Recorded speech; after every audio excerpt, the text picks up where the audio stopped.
nations. There was the dream of a new world order of freedom, prosperity, and peace. Even the advent of the atom bomb, the decisive weapon that ended the war, was celebrated, for it was believed it was so powerful it would render warfare obsolete. And yet, even before the guns fell silent, concerned whispers were being shared in the halls of power regarding the capitalist allies of the West and the communists in the East, who hitherto had been united against fascism.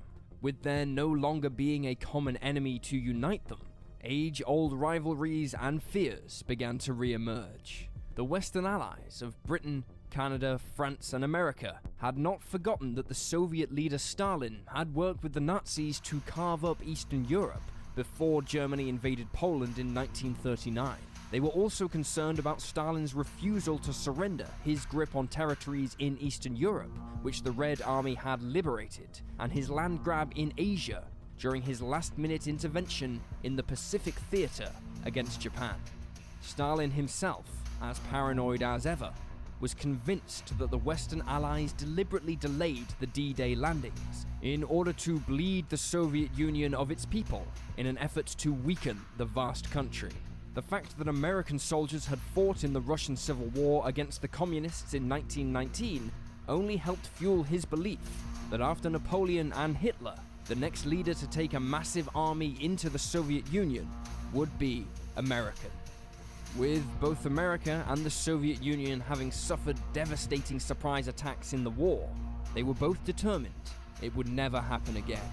They readied their armies to fight what would prove to be one of the most abstract conflicts in history, the Cold War.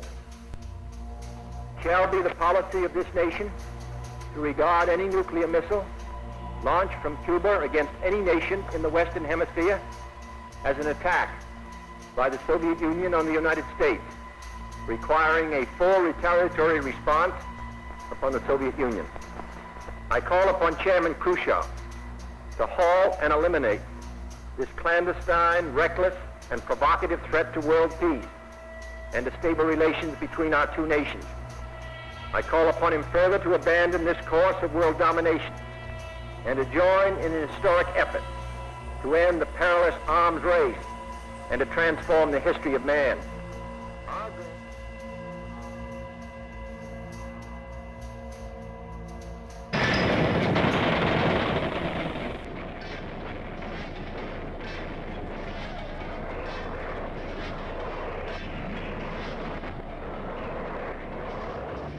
Good evening.